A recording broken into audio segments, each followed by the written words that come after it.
I was just thinking, if you're an Android fan and you want a stock Android experience, there's not a lot of smartphone manufacturers which give that to you anymore. At one time, yesteryear, we had the OnePlus Oxygen OS, but now it's all Oppo for them as well, so that's not something that you'd really want.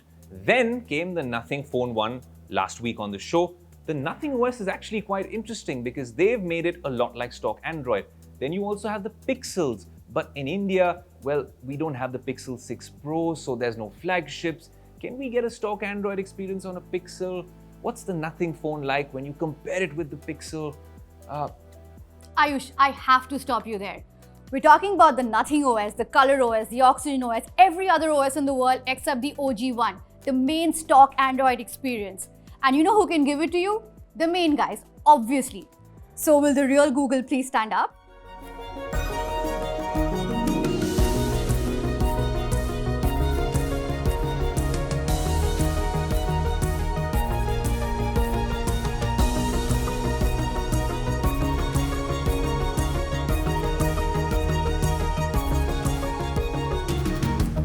Now, I've spent some time with both these devices.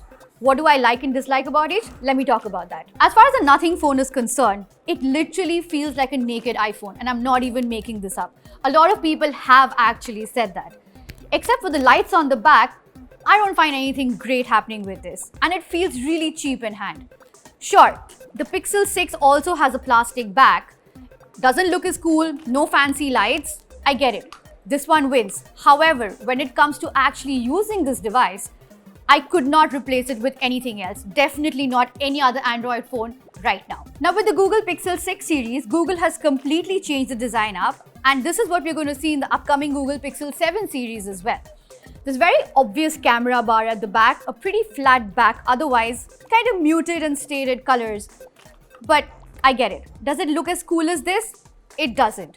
Does it have shining lights at the back? It doesn't. But you know what? These lights are going to get boring after a point. What are you going to do after that? So besides the stock Android experience where, well, obviously this wins, the one other place these two phones are battling it out is the design. Let's get to the design. Now, Google has used a very standard designs for its older devices like the Pixel 4a, which we saw in 2020, the Pixel 5 series. The Google Pixel 6a has a 6.1-inch screen. There's an 8MP selfie camera in the front and two 12MP cameras at the back. Yep. No 108MP sensors, no 50MP sensors, no 48MP, just two 12MPs. And you know what? That's what's really cool about Google.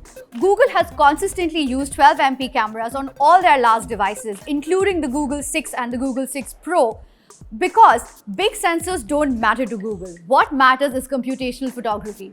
And that's what allows Google to have cool things on the phone like a magic eraser, a camouflage feature, real tone, etc. And the things just keep rolling in all the time. A Google Pixel camera can definitely, at any point in time, beat this one hollow. Well, because it's Google and it's OG, it's promised 5 years of security update on this device, so you're pretty good to go for quite some time. Now, the two things that could possibly be bummers for you guys: 1, no headphone jack. Well, this one doesn't have it either. And no micro SD slot, so you have to make do with that 128GB of space. I have taken extremely good, reliable photos on this phone with just its 12MP camera array. Additionally, the more we say or the less we say about the stock Android experience, the better it is. Google also has Material You on this, so you can customize this phone in as many ways as you want. But those are small gimmicky things and it won't matter in the bigger scheme. However, with 5 years of security updates, a very nice in-hand feel, this phone wins for me. If you are going to spend that kind of money, like 43,000 bucks for this or 32,000 bucks for this and plus, what would you really choose? What would matter? I'll tell you what should matter is the user experience and how long this phone can be reliable for you.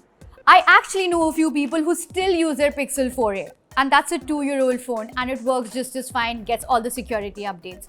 Nothing literally rolled out an update within a week of launching their device. Now, Google is a company which seems to have decided that India is a market that doesn't deserve its flagship phones. God alone knows why. We've always got the Pixel A series devices coming in, and that too a lot later as compared to the rest of the world. So does Google think that we only deserve the A devices? Maybe it does. However, the fun fact is that we've never been let down by the A series devices. And as far as my experience goes, so far, the Pixel 6a is right up there.